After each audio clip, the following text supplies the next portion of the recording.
皆さんごきげんよう、上川薫です。今回取り上げる話題は YouTube の人気チャンネル中田敦彦の YouTube 大学において間違った解説動画が流れているよということを指摘していこうと思います。今回問題となっているのはタリバン・アフガニスタンについての解説動画です。YouTube 大学においてはそれこそ文学系の話題などの解説などが非常に人気だったりしますが、こうした時事系のネタについても時々挟んできます。ただし、こうした動画を出した時には一つ特徴があります。そのような時事系の解説については非常に多くの間違っていますよという指摘が入るのです。これは以前もイスラム教についての解説動画でここが間違っていますよという指摘などが入ったことなどもあり、そのことからこうした時事系のネタというのはある程度避けるようになったんじゃないかなと私などは見ていました。しかし今回勇気を持って動画を出したといったこともあって早速問題点の指摘が入っています。指摘を行ったのはイスラム思想研究者の飯山あかりさんです。どのようなポイントが間違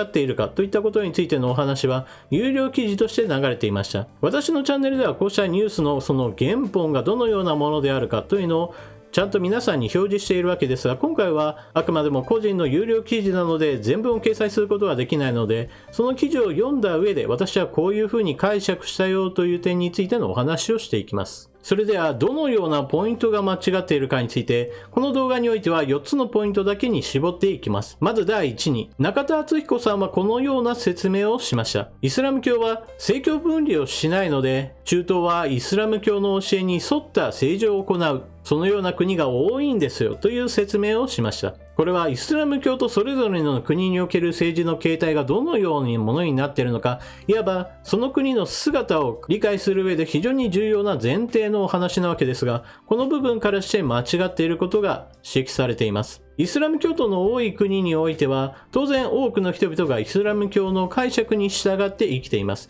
そのことについては当然なわけですが、だからといって政治がイスラム教、イスラム法に基づいて全て決定されているかといえばそういったわけではありません。むしろイスラム教と完全に合体したような形になっているのはイランのようなある特殊な国だけだと考えた方が良いでしょう。例えばイランにおいて最高指導者というのはイコール宗教における最高指導者です。しかしそのような国であっても、例えば選挙が行われて政治的な権力者としては大統領がいます。このようなことからもあくまでもイスラム教というものが根本にはありながらも、実質上建前的には一応民主的っぽい形は作っていたりもします。そしてイラン以外の国々、イスラム教徒の多い中東の国々において、じゃあイスラム教、イスラム法に基づいた政治が行われているかといえばそういったわけではありません。それぞれの国においてはそれぞれの国を統治する上での法律というものが制定されていて、それぞれの法律というのはあくまでもその国における政治指導者たちの考えに基づいて作られているもので、決してイスラム教をそのままコピーして貼り付けたようなものではありません。これは先ほども述べたようなイランのような宗教指導者イコール政治の最高指導者といったことは他の国々では見られないことからも明らかです。中東においては例えば王族がいますよであったり、もしくは大統領が政治を指揮していることもあります。中東とヨーロッパのその接点であるトルコなどはまさにイスラム教徒が多い国なわけですが、大統領が政治を取り仕切っています。また中東を離れたイスラム教徒の多い国で言えば、例えばインドネシアなどは東南アジアにおけるイスラム教徒が非常に多い国です。人口の 85% がイスラム教徒なわけですが、じゃあインドネシアがイスラム教、イスラム法に基づいて政治が行われているかといえばそういったわけでもありません。やはりこの国においても国会議員にしても大統領にしてもそうですが、民主的な選挙が行われていますし、その国における法律というものも別にイスラム法ではなく、あくまでもインドネシアの国民や選んだ議員たちが制定した法律に基づいて統治が行われています。そしてこのイスラム教やイスラム法という言葉にも結構大きな落とし穴があります。イスラム教という大きな括りは皆さんもご存知でしょうが、その下にスンニ派とシーア派がいますよというところまでは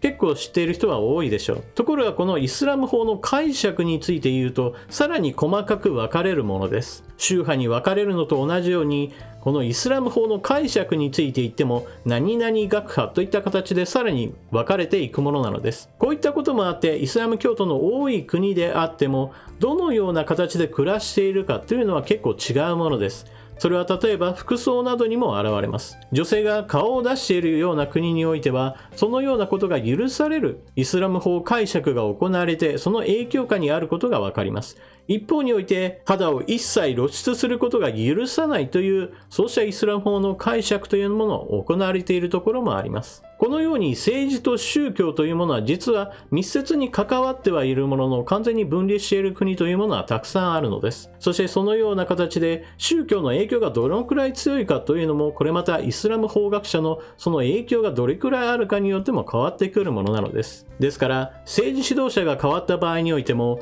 イスラム教徒が多い国であっても生活様式やその他の宗教との関わりというものも大きく変わってくることがあります。例えばサウジアラビアなどはまさに中東の国でイスラム教徒ばかりなわけですが、だからといって他の宗教について一切排除するといった動きなどについてはどんどんと緩和する方向になっています。女性の社会進出について言っても、現在の王子はそうしたことを改革していこうとしています。ただしこの人物というのはちょっと注意しなければならないのは、そうした意味では改革派ですが、同時に王族としてのかなり強い権限がある関係で、どうしてもいわゆる民主的な政治とはかけ離れた独裁的な薄暗い部分というものもあることは注意しなければなりません。何にしても中田さんが説明したように、イスラム教に基づいて政治は全部やられているんだよといったような説明というのは、むしろ実態からはかけ離れていると言えるでしょう。それでは次の間違い2つ目の解説を行っていきます。次の話題はジハードについてです。中田さんはこのような説明を行っています。イスラム教は神の教えを守るために戦うことを聖戦ジハードと呼ぶんですよ。この短いキーワードしかない言葉なのですが、実際ここには間違いがあります。一体どのような間違いがあるかというと、それは神の教えを守る、いわゆる守りのための考え方ですよということがそもそもの間違いなのです。このような間違いがなぜ発生するかといえば、今回はアフガニスタンのタリバンの説明だからというのが一つあるでしょう。例えばアフガニスタン紛争のその有名なところで言えば、ソ連軍の侵攻というものがあります。まさにこの時は外敵がやってきて、それに対する対抗としてのジハードが呼びかけられたわけです。外から敵がやってきた、これに対抗するためにイスラム戦士たちを招集しなければならないという、いわば呼びかけの言葉としてジハード、守りの戦いというものがどうしても強調されるわけです。しかしアフガニスタンにおけるソ連軍侵攻に対抗するためのジハードという説明としては良いでしょうが、ジハードそのものについての説明としては間違っています。なぜならば、このジハードというのは別に守りだから攻めだからといったいわば攻守の概念というものが存在しないからです。ジハードというのはそもそもの話で言うと、宗教的にイスラム教がまさに世界宗教として神の名のもとに世界が統治される、そのような世界を実現するために地上にいる人間たちは戦わなければならない、そういった行為全般についてがジハードと呼ばれるものなのです。ですから敵がやってきた、これに戦わなければならないといった防衛戦争を目的としたジハードという名称ではないわけです。ではどのようなものもジハードに分類されるのか、その話をしておきましょう。まず概念的に言えば、イスラム教というまず一つ絶対的な正義というものがあり、その正義に反するものは排除しなければならない、悪いものは滅さなければならないという考え方が最初にあります。その中で出てくる一つの行為として偶像の破壊というものがあります。これは唯一絶対の神以外のものはまさに偽りの神、私たち人類を騙す悪魔のような存在だという概念があります。そのような考え方に基づいて行われたのがまさにタリバンによる仏教石仏の破壊です。これは日本から見れば文化的遺産というものを破壊してしまう非常にひどい行為だなと映るわけですが、しかしジハードという側面から考えれば、唯一絶対の神以外の巨大な偶像を作り、それを崇めるなどなんてひどい奴らだという意味で、ある意味反イスラム的なものなわけです。ですからそのようなものを破壊するというのは彼らの正義としては理論が通るわけです。決して仏教徒がイスラム教徒を攻撃してきたから、その反撃としてジハードを行おう、その一環として石仏を破壊しようという論理立てがされているわけではありません。この点からもジハードというものが決して防衛戦争のための言葉ではないということを理解する必要があるでしょう。それでは次の間違い点の解説を行っていきましょう。次は女性問題です。中田さんはこのようなことを解説としてお話しされました。イスラム教の中でも特に極端なことをタリバンは言うようになっています。それは女性は大事にしなきゃいけないよねというのが極まって、それこそ肌の露出がほとんどないようなヒジャブといったものを強制するようなことを以前は行っていました。といったようなことをお話しされていたわけですが、ここに一つ大きな間違いポイントがあります。それは女性を守らなければ、女性を大事にしなければといった考え方についてです。タリバンをはじめイスラム教における女性の扱いとして大事にしなければならないといった考え方が根源にあるかといえばそういったわけではありません。これは現在の感覚から言えば男性も女性も共に人権を大事にしなければならないという考え方があるわけですが、これはあくまでも現代の私たちの倫理観、道徳観に基づいた文化的なものであり、イスラム教はそうした現代から言えばはるか古代に生まれたものですから、そういった意味では倫理観や道徳観といったものは全く違う年代に生まれたものです。ですから女性についての考え方も今とは全く違うということを理解しなければなりません。イスラム教におけるそもそもの女性の扱いというのは男性が管理しなければならないという非常に男性と女性との間に格差があるものです。その中でも服装について厳しい理由というのは肌の露出があるということはそれこそ男性を欲情させるような行為であり、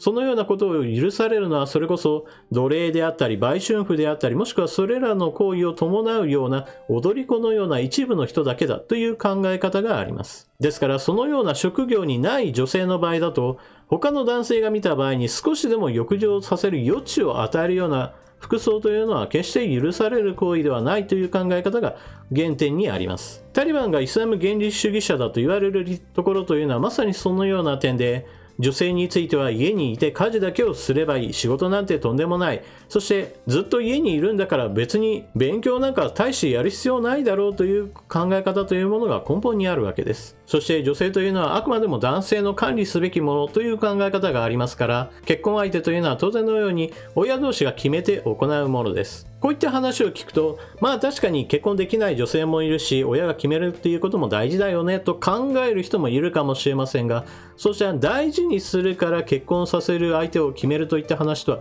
ちょっと違うという点を指摘しておきましょう。名誉殺人の話をしておきます。先ほども述べたように女性は親に管理されるべきだという考え方があって、そこから外れるととんでもないことが起きてしまいます。例えば、結婚相手が決まっている決まっていないにかかわらず、親が決めていない相手との例えば駆け落ちをしたとしましょう。娘が自分の想定しない相手と恋愛関係になり家を出て行ってしまったなどということになれば、その後ものすごい悲劇が起こることがあります。娘を連れ帰った親が何をするかといえば、それは親が子供を殺すといったことがあるのです。これは子供が家の名誉を汚したということから、男性側がこの責任をいわば罰する形での子供を殺してしまう行為なのです。これをイスラム教圏においては名誉殺人と呼ぶことがあります。なお、イスラム教徒というくくりで行われる行為が非常に多いこともあって、別に中東だけの話ではなく、イスラム教徒がいる家庭などにおいては、例えば欧米などでも同じような事件は発生しています。また、このイスラム教の名誉殺人という考え方に影響される形で、イスラム教徒ではない親が行う名誉殺人というものも発生することがあります。今のは親による子殺しの話だったわけですが、結婚している男女間においても同じような話があります。結婚している女性が夫以外の男性と肉体関係を持ってしまったといったことなどが発覚したとしましょう。その場合、夫が妻を殺すことがあります。この時もやはり妻の行為というものが家の名誉を汚した、そのことに対する罰として行う行為だとして考えられているので、これもまた名誉殺人の範囲に当てはまると言われています。これらの話を聞いて、イスラム教では女性を大事にしなきゃなというのが行き過ぎたんだなっていうふうに考える人はいないでしょう。基本的にこのような行為というものがイスラム教である程度黙認されている状況というのは、多くの男性たちにとってはそのような行為はいわばイスラム教に沿った考え方、行為だと考えられているからです。つまり女性を大事にするための女性保護の動きではなく、あくまでも男性による管理を徹底するための一つの様式に過ぎないというわけです。私のこの名誉殺人の話を聞いて、でもさすがにイスラム法でも親による子殺しなんてとっても許されるわけじゃないでしょうというふうにツッコミを言われる方もおられるでしょう。ただしこの点についてもそれこそ今回ご紹介した飯山さんはイスラム法学者の言葉を引用して日本人の考えというものを要注意だと警告を行っています。飯山さんはサウジアラビアの法学者の言葉を引用して、このように解説を行っています。サウジアラビアの法学者、サーレフ・マガムシ氏は2014年、娘や息子を殺した父は殺人などの罪に問われて死刑に処されるのかといった趣旨の質問に対し、父は息子のために殺されないという預言者ムハンマドの言葉を典拠とし、多くの法学者は父は殺されないとしているとイスラム法の解釈した言葉を返答としました。このような例を挙げて、多くの日本人はイスラム教というものの理解が足りないから、どのように考えて彼らが行動しているか理解できないんだよということを飯山さんは解説を行っているわけです。これらの話を聞いて、中田敦彦さんの説明していたイスラム教では女性を大事にしているんだよみたいな話を聞くと、ちょっとおやおやというふうに違和感を持たれる方が多いと思います。さて、そろそろ私の方も結構疲れてきたので、4つ目の指摘で今回の動画は締めくくっていきましょう。さて、4つ目の間違いについてです。中田さんはこのような話をされました。娯楽に関してもイスラム教とは違うカルチャーというのは必要ないんじゃないかなっていうところまで言って、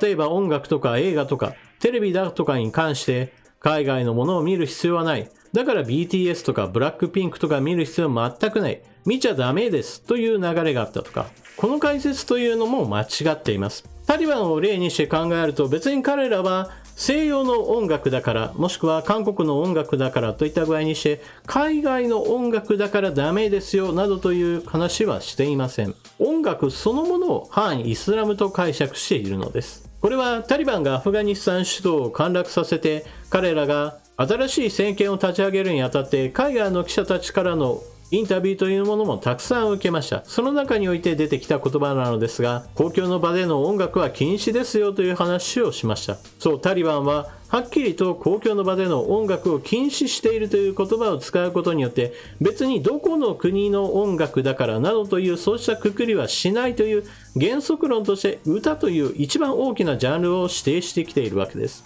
そしてそのことについて理解が深まる実際の事件が起こりました。それはアフガニスタン民謡を歌う歌手が実際にタリバンによって銃殺されたのです。この人は別に中田さんが名前を挙げたような K-POP の音楽を歌っていたわけではありません。むしろアフガニスタン土着の民謡やもしくは牧歌的な歌というものを好んで皆さんに聴かせていただけです。ですから決して反イスラム的な歌を歌っていたようには日本人には感じられないような人です。しかし彼はタリバンの占領下に町が入ってしまったがために彼らによって銃殺される運命になってしまったわけです。このようにタリバンの解釈というのは非常に彼らなりのイスラム法の解釈というものを行っています。動画の前半部分において私はイスラム法の解釈についてイスラム法学者という存在を皆さんにお話ししました。タリバンというのはそういった意味では他の国々におけるイスラム法解釈よりもはるかに厳しいことから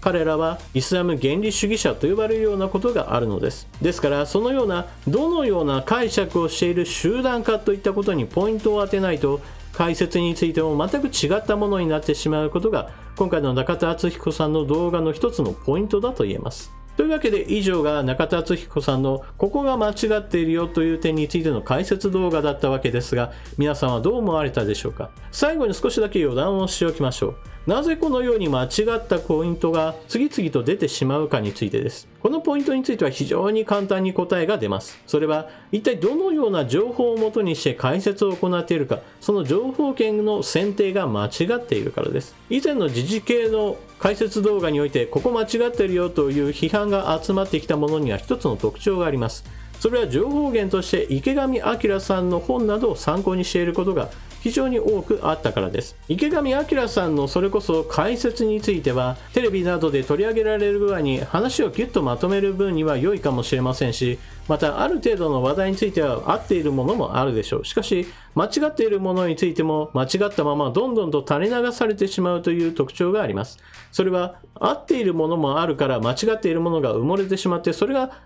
検閲もされないわけですから、そのまま流れていって見てしまった方はそのまま受け入れてしまうという悪循環というものが再生されてしまうからです。そしてそのような間違った情報をもとにした解説動画というのは今回中田敦彦さんの場合だとまだ前編なわけですから、間違った前提というものがこのまま引き続き後半へとと持ってこられることによって、どうしてもその間違いというものが直せないまま、そして見た方はその間違ったものを、ああなるほどこういうことかといった具合にして正しい情報として認識してしまう。このような間違いがさらに拡散されてしまうという危険性があるのです。後半の動画が公開された後に、さらに飯山さんのいやそこ間違ってるよというツッコミがさらに入るのかどうか、入った時には皆さんに間違いのポイントがどこなのかといったお話をまた行おうと思います。なお、最後の余談の部分についてなのですが、この言葉というのは実は私もぐるーっと回ってきてブーメランとして突き刺さる言葉でもあります。私自身は何しろ何かの専門家というわけではありません。基本的にはこの動画を見ている皆さんと同じ一市民に過ぎません。肩書きとして何々学研究家とか、もしくは何々の博士であるとか、何々の大学教授であるとか、そういったことなどはありません。基本的には街を歩いていて石を投げれば当たる、そこら辺にいる人と別に何の変わりもありません。そういった意味で私の話を聞いた後に一体何を話していたかというのを皆さんで受け止めるときに、この話、情報というものが本当に合っているかなというのを最後にチェックする癖というのはぜひともつけてください。私は人間ですから当然のように間違った解釈をして間違った解説をしてしまうこともあります。ですからその部分についてそこ間違ってるよと素早く言えるぐらいの情報知識というものがあれば、皆さんも情報に惑わされずに済むようになると思います。そしてこの言葉というのは別に私にも当てはまるのと同様に、ありとあらゆる専門家についても実は全く当てはまる言葉なのです。例えば非常に肩書きとして強烈なものを持っていたとしても、間違ったことを言っているよということはあるわけです。ノーベル化学賞受賞者といった人が出てきた時に科学的な話をしていても、実はとんでもない理論を述べているなんていうことだってあるわけです。しかしそのような権威づけに押されて、きっとこのぐらいの賞を取る人だから間違ったことは言わないはずだといったようにして、何のチェックもせずにそのとんでも発言というものを真に受けてしまっては、結局のところ情報に惑わされてしまうのは私たちなわけです。ですからどのような肩書きがあろうとも、どのように普段行動していようとも、それぞれの発言というものに時々チェックを入れるということは癖として残すことが必要だと私は思っています。というわけで今回の動画はここまで。長々と私の話を聞いてくださってありがとうございました。チャンネル登録していない方はぜひともチャンネル登録を、そして動画を見合ったらこの動画に対する評価と投げ銭機能の利用をぜひともよろしくお願いします。それでは次の動画でまたお目にかかりましょう。またね。